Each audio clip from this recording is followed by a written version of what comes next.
ज्ञान रस YouTube channel पर आपका स्वागत है। आज प्रस्तुत है अज्ञे द्वारा रचित कहानी रोज का वाचन। यह रोज कहानी अज्ञे द्वारा प्रकाशित कहानी संग्रह विपथगा में संकलित है। यह इंटरनेट पर उपलब्ध है। पुस्तक हिंदवी.org पर भी उपलब्ध है, वहां से इसे पढ़ सकते हैं। यह भारती भंडार लीडर प्रेस इलाहाबाद से प्रकाशित हुआ था।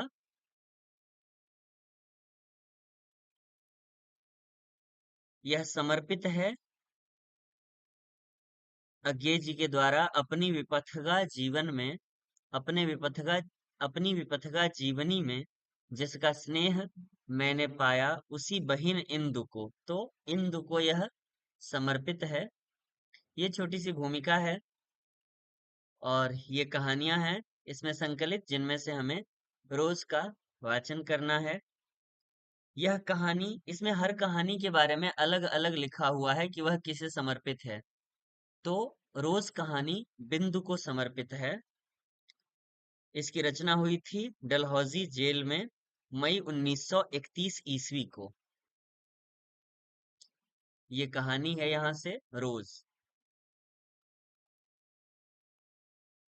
दोपहर में उस घर के सूने आंगन में पैर रखते ही मुझे ऐसा जान पड़ा मानो उस पर किसी शाप की छाया मंडरा रही हो। उसके वातावरण में कुछ ऐसा अकथ्य अस्पृश्य किंतु फिर भी बोझल और प्रकंपमय और घना सा फैल रहा था। मेरी आहट सुनते ही मालती बाहर निकली। मुझे देखकर, पहचान कर उसकी मुरझाई हुई मुख मुद्रा तनिक से मीठे विस्मय से जागी सी और फिर पूर्ववत हो गई। उसने कहा, आ जाओ, और बिना उत्तर की प्रतीक्षा किए भीतर की ओर चली। मैं भी उसके पीछे हो लिया। भीतर पहुंचकर मैंने पूछा, वे यहाँ नहीं हैं? अभी आए नहीं, दफ्तर में हैं, थोड़ी देर में आ जाएंगे। कोई 1:30 बजे आया करते हैं। कब के गए हुए हैं? सवेरे उठते ही चले जाते हैं। मैं हूं कहकर पूछने को हुआ, और तुम इतनी देर क्या करती हो? पर फिर सोचा, आते ही एकाएक यह प्रश्न ठीक नहीं है। मैं कमरे के चारों ओर देखने लगा। मालती एक पंखा उठा लाई और मुझे हवा करने लगी। मैंने आपत्ति करते हुए कहा, नहीं, मुझे नहीं चाहिए। पर वह नहीं मानी। बोली, वाह, चाहिए कैसे नहीं? इतनी धूप में तो आए हो यहाँ तो। मैंने कहा, अच्छा लाओ, मुझे दे दो। वह शायद ना करने को थी, पर तभी दूसरे कमरे से शिशु के रोने की आवाज सुनकर उसने चुपचाप पंखा मुझे दे दिया और घुटनों पर हाथ टेक कर एक थकी हुई हुँ करके उठी और भीतर चली गई। मैं उसके जाते हुए दुबले शरीर को देखकर सोचता रहा, ये क्या है? ये कैसी छाया सी इस घर पर छाई हुई है? मालती मेरी दूर के रिश्ते की बहन है, किंतु उसे सखी कहना ही उचित है, क्योंकि हमारा परस्पर संबंध सख्य का ही रहा है। हम बचपन से इकट्ठे खेले हैं, इकट्ठे लड़े और पिटे हैं, और हमारी पढ़ाई भी बहुत सी इकट्ठे ही हुई थी, और हमारे व्यवहार में सदा सख्य की स्वेच्छा और स्वच्छंदता रही है। वह कभी भ्रातृत्व के या बड़े छोटेपन के बंधनों में नहीं घिरा। मैं आज कोई 4 वर्ष बाद उसे देखने आया हूँ। जब मैंने इससे पूर्व देखा था, तब वह लड़की ही थी। अब वह विवाहिता है, एक बच्चे की माँ भी है। इससे कोई परिवर्तन उसमें आया होगा, और यदि आया होगा तो क्या, यह मैंने अभी तक सोचा नहीं था। किंतु अब उसकी पीठ की ओर देखता हुआ मैं सोच रहा था, यह कैसी छाया इस घर पर छाई हुई है, और विशेषतया मालती पर। मालती बच्चे को लेकर लौट आई और फिर मुझसे कुछ दूर नीचे बिछी हुई दरी पर बैठ गई। मैंने अपनी कुर्सी घुमाकर कुछ उसकी ओर उन्मुख होकर पूछा, इसका नाम क्या है? मालती ने बच्चे की ओर देखते हुए उत्तर दिया, नाम तो कोई निश्चित नहीं किया, वैसे टिटी कहते हैं। मैंने उसे बुलाया। टिटी, टिटी, आजा। पर वह अपनी बड़ी बड़ी आंखों से मेरी ओर देखता हुआ अपनी माँ से चिपट गया और रुआंसा होकर कहने लगा, "उहुं, उहुं, उहुं।" मालती ने फिर उसकी ओर एक नजर देखा और फिर बाहर आंगन की ओर देखने लगी। काफी देर मौन रहा। थोड़ी देर तक तो वह मौन आकस्मिक ही था, जिसमें मैं प्रतीक्षा में था कि मालती कुछ पूछे। किंतु उसके बाद एकाएक मुझे ध्यान हुआ, मालती ने कोई बात ही नहीं की। यह भी नहीं पूछा कि मैं कैसा हूँ, कैसे आया हूँ। चुप बैठी है। क्या विवाह के 2 वर्ष में ही वे बीते दिन भूल गई, या अब मुझे दूर इस विशेष अंतर पर रखना चाहती है, क्योंकि वह निर्बाध स्वच्छंदता अब तो नहीं हो सकती। पर फिर भी ऐसा मौन जैसा अजनबी से भी नहीं होना चाहिए। मैंने कुछ खिन्न सा होकर दूसरी ओर देखते हुए कहा, जान पड़ता है तुम्हें मेरे आने से विशेष प्रसन्नता नहीं हुई। उसने एकाएक चौंक कर कहा, हम्म।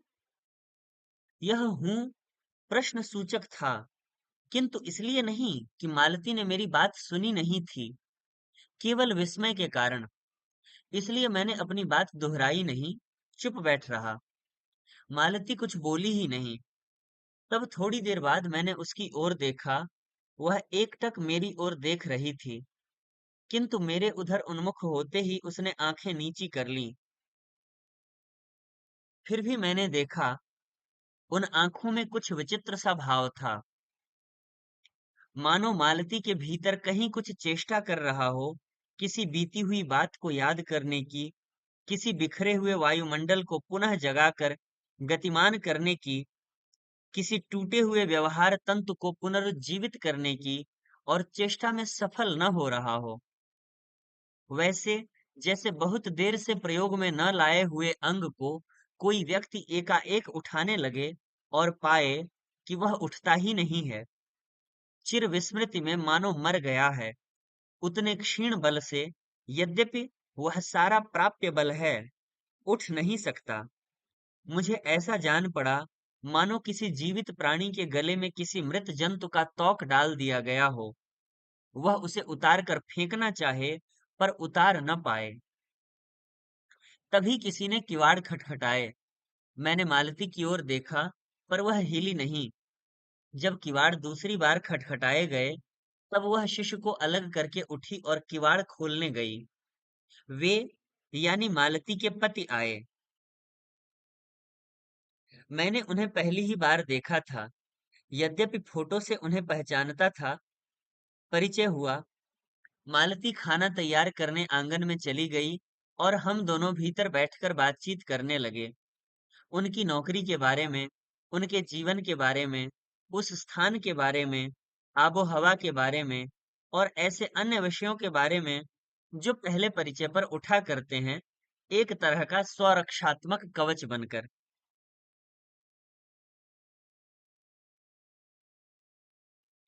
मालती के पति का नाम है महेश्वर।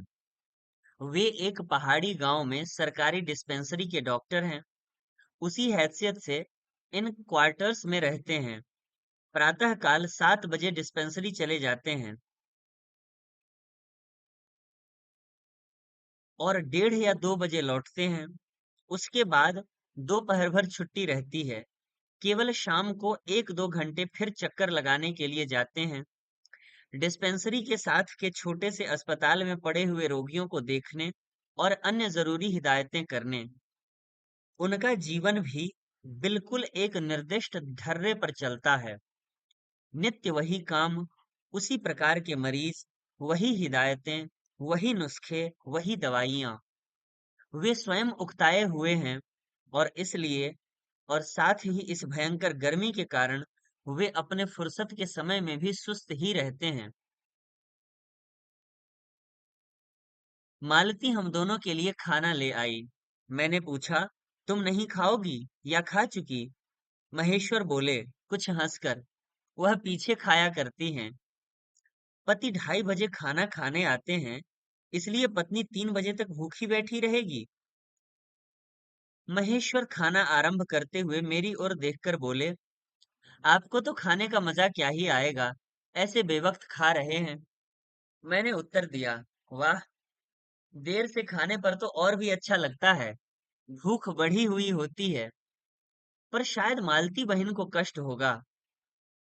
मालती टोक कर बोली, उहुं, मेरे लिए तो ये नई बात नहीं है, रोज ही ऐसा होता है। मालती बच्चे को गोद में लिए हुए थी। बच्चा रो रहा था, पर उसकी ओर कोई भी ध्यान नहीं दे रहा था। मैंने कहा, ये रोता क्यों है? मालती बोली, हो ही गया है चिड़चिड़ा सा, हमेशा ऐसा रहता है। फिर बच्चे को डांट कर कहा, चुप कर, जिससे वह और भी रोने लगा। मालती ने भूमि पर बिठा दिया और बोली, अच्छा ले, रो ले, और रोटी लेने आंगन की ओर चली गई।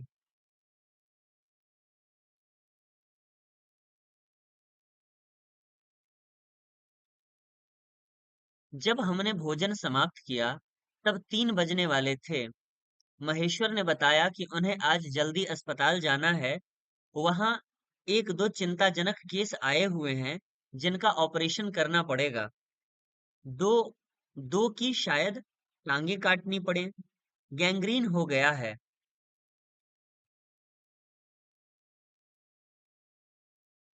गैंग्रीन हो गया है। थोड़ी ही देर में वे चले गए।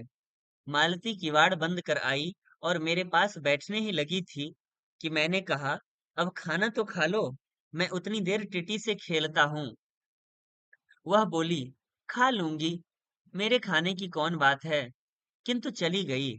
मैं टिटी को हाथ में लेकर झुलाने लगा, जिससे वह कुछ देर के लिए शांत हो गया।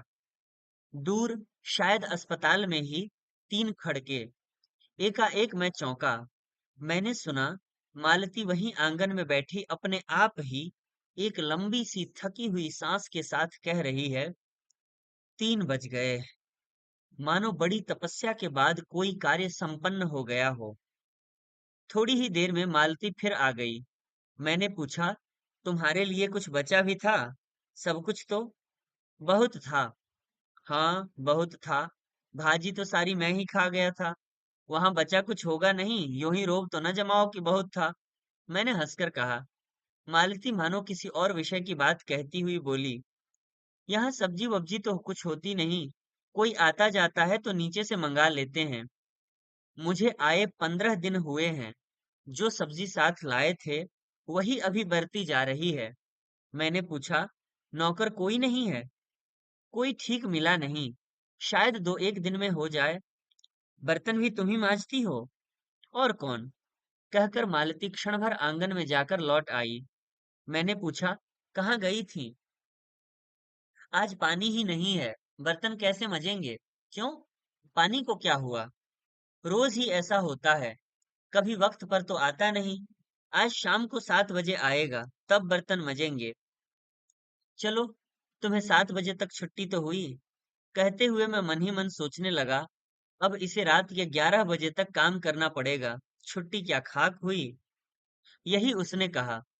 मेरे पास कोई उत्तर नहीं था, पर मेरी सहायता टीटी ने की। एकाएक फिर रोने लगा और मालती के पास जाने की चेष्टा करने लगा। मैंने उसे दे दिया। थोड़ी देर फिर मौन रहा। मैंने जेब से अपनी नोटबुक निकाली और पिछले दिनों के लिखे हुए नोट देखने लगा। तब मालती को याद आया कि उसने मेरे आने का कारण तो पूछा नहीं, और बोली, यहाँ आए कैसे? मैंने कहा ही मैंने कहा ही तो। अच्छा, अब याद आया, तुमसे मिलने आया था, और क्या करने? 2 एक दिन रहोगे ना? नहीं, कल चला जाऊंगा, जरूरी जाना है।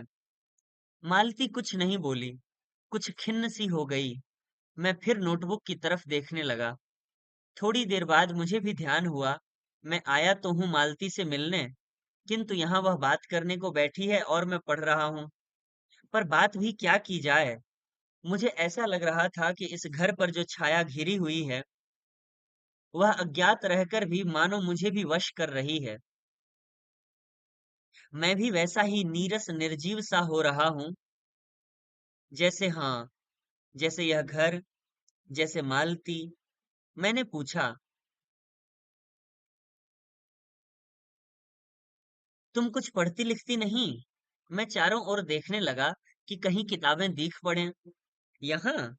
कहकर मालती थोड़ा सा हंस दी। वह हंसी कह रही थी, यहाँ पढ़ने को है क्या? मैंने कहा, अच्छा, मैं वापस जाकर जरूर कुछ पुस्तकें भेजूंगा। और वार्तालाप फिर समाप्त हो गया। थोड़ी देर बाद मालती ने फिर पूछा, आए कैसे हो? लारी में? पैदल? इतनी दूर? बड़ी हिम्मत की। आखिर तुमसे मिलने आया हूँ। ऐसे ही आए हो? नहीं, कूली पीछे आ रहा है सामान लेकर। मैंने सोचा बिस्तरा ले ही चलूं। अच्छा किया, यहाँ तो बस। कहकर मालती चुप रह गई। फिर बोली, तब तुम थके होगे, लेट जाओ। नहीं, बिल्कुल नहीं थका। रहने भी दो। थके नहीं हैं। भला थके हैं? और तुम क्या करोगी? मैं बर्तन मांज रखती हूँ। पानी आएगा तो धुल जाएंगे। मैंने कहा, वाह। क्योंकि और कोई बात मुझे सूझी नहीं। थोड़ी देर में मालती उठी और चली गई, टिटी को साथ लेकर। तब मैं भी लेट गया और छत की ओर देखने लगा और सोचने लगा। मेरे विचारों के साथ आंगन से आती हुई बर्तनों के घिसने की खन खन ध्वनि मिलकर एक विचित्र एक स्वरता उत्पन्न करने लगी, जिसके कारण मेरे अंग धीरे धीरे ढीले पड़ने लगे। मैं ऊँघने लगा। एकाएक वह एक स्वरता टूट गई, मौन हो गया। इससे मेरी तंद्रा भी टूटी। मैं उस मौन में सुनने लगा। चार खड़क रहे थे और इसी का पहला घंटा सुनकर मालती रुक गई थी। वही 3 बजने वाली बात मैंने फिर देखी, अब की बार और भी उग्र रूप में।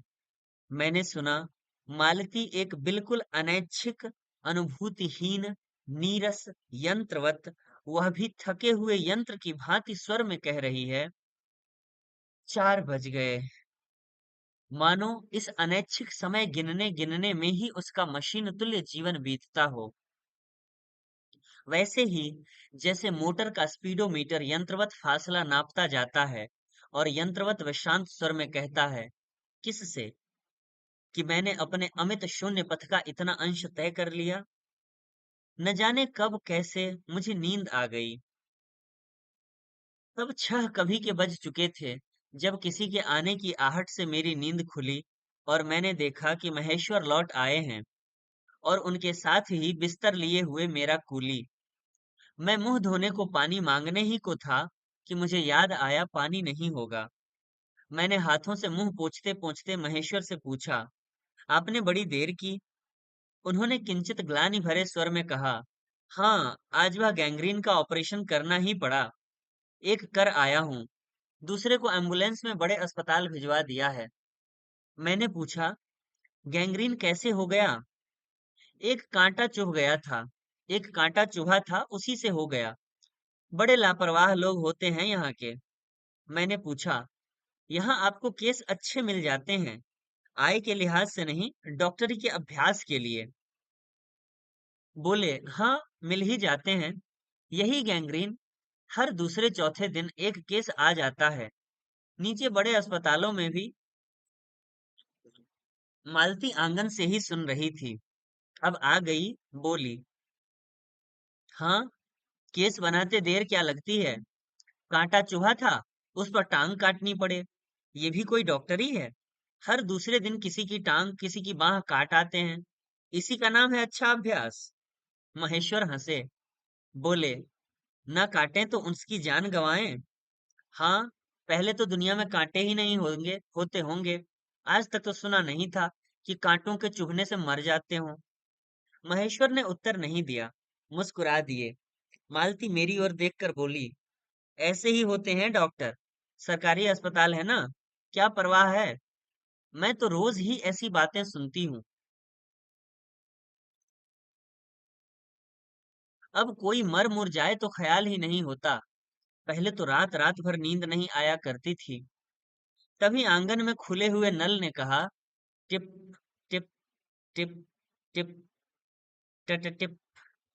मालती ने कहा, पानी, और उठकर चली गई। खन खन शब्द से हमने जाना बर्तन धोए जाने लगे हैं। टिटी महेश्वर की टांगों के सहारे खड़ा मेरी ओर देख रहा था। अब एकाएक उन्हें छोड़कर मालती की ओर खिसकता हुआ चला।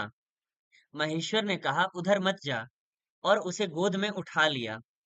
वह मचलने और चिल्ला चिल्ला कर रोने लगा। महेश्वर बोले, अब रो धोकर सो जाएगा, तभी घर में चैन पड़ेगी।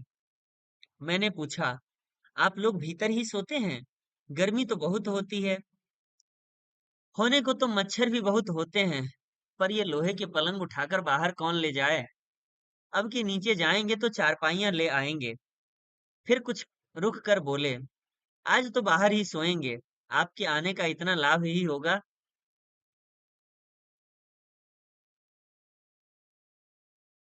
टिटी अभी तक रोता ही जा रहा था। महेश्वर ने उसे एक पलंग पर बिठा दिया और पलंग बाहर खींचने लगे। मैंने कहा, मैं मदद करता हूँ, और दूसरी ओर से पलंग उठाकर बाहर निकलवा दिए। अब हम तीनों, महेश्वर, टिटी और मैं, दो पलंगों पर बैठ गए और वार्तालाप के लिए उपयुक्त विषय न पाकर उस कमी को छिपाने के लिए टिटी से खेलने लगे। बाहर आकर वह कुछ चुप हो गया था, किंतु बीच बीच में जैसे एकाएक कोई भूला हुआ कर्तव्य याद करके रो उठता था और फिर एकदम चुप हो जाता था। और तब कभी कभी हम हंस पड़ते थे, या महेश्वर उसके बारे में कुछ बात कह देते थे। मालती बर्तन धो चुकी थी। जब वह उन्हें लेकर आंगन के एक ओर रसोई के छप्पर की ओर चली, तब महेश्वर ने कहा, थोड़े से आम लाया हूं, वे भी धो लेना। कहाँ हैं? अंगीठी पर रखे हैं, कागज में लिपटे हुए। मालती ने भीतर जाकर आम उठाए और अपने आंचल में डाल लिए। जिस कागज में वे लिपटे हुए थे, वह किसी पुराने अखबार का टुकड़ा था। मालती चलती चलती संध्या के उस क्षीण प्रकाश में उसी को पढ़ती जा रही थी। वह नल के पास जाकर खड़ी उसे पढ़ती रही। जब दोनों ओर पढ़ चुकी, तब एक लंबी सांस लेकर उसे फेंक कर आम धोने लगी। मुझे एकाएक याद आया, बहुत दिनों की बात थी, जब हम अभी स्कूल में भर्ती हुए ही थे, जब हमारा सबसे बड़ा सुख, सबसे बड़ी विजय थी, हाजिरी हो चुकने के बाद चोरी से क्लास से निकल भागना और स्कूल से कुछ दूर पर आम के बगीचे में पेड़ों पर चढ़कर कच्ची आमियां तोड़ तोड़ कर खाना। मुझे याद आया, कभी जब मैं भाग आता था और मालती नहीं आ पाती थी, तब मैं भी खिन्न मन लौट जाया करता था। मालती कुछ नहीं पढ़ती थी, उसके माता पिता तंग थे। एक दिन उसके पिता ने उसे एक पुस्तक लाकर दी और कहा कि इसके 20 पेज रोज पढ़ा करो। हफ्ते भर बाद मैं देखूं कि इसे समाप्त कर चुकी हो, नहीं तो मार मार कर चमड़ी उधेड़ दूंगा। मालती ने चुपचाप किताब ले ली।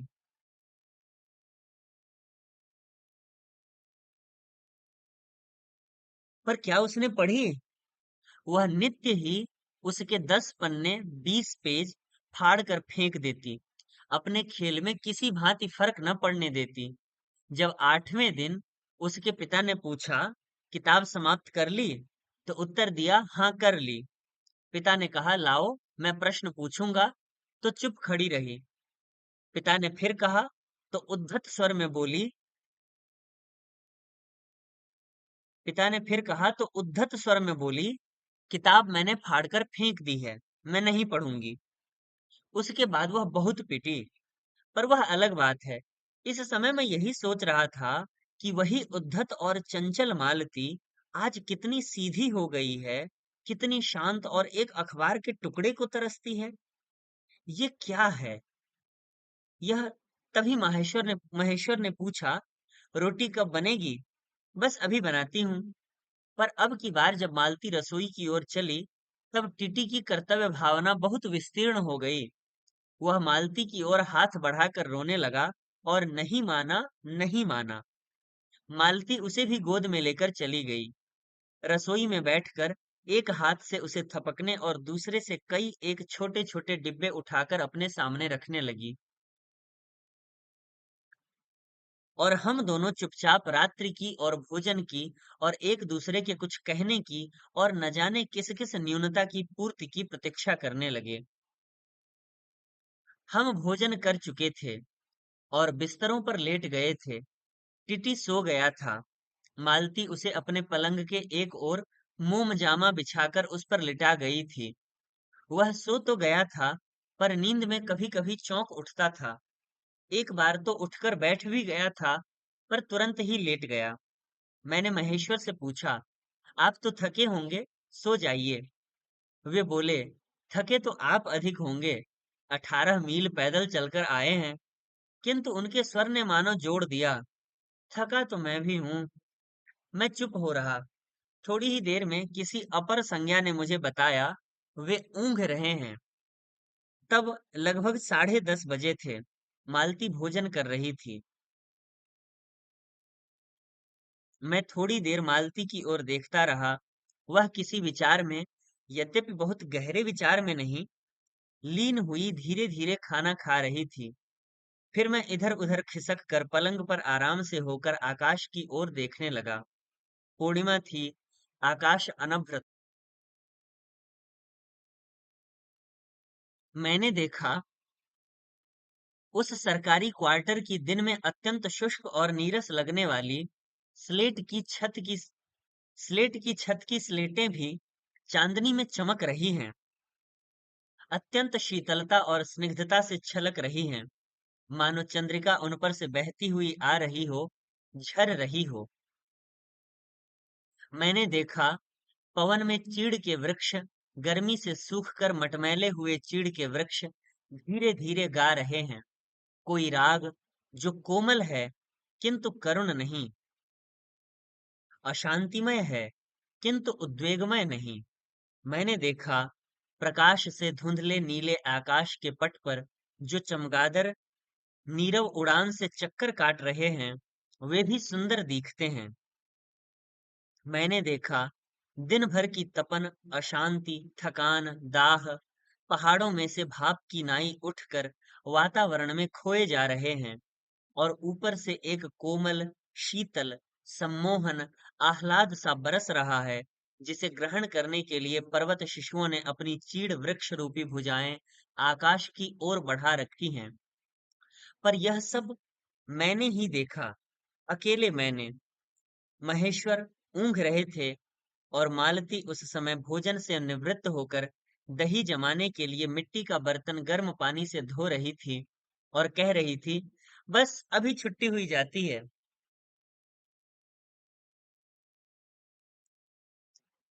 और मेरे कहने पर कि 11 बजने वाले हैं, धीरे से सिर हिलाकर जता रही थी कि रोज इतने ही बज जाते हैं।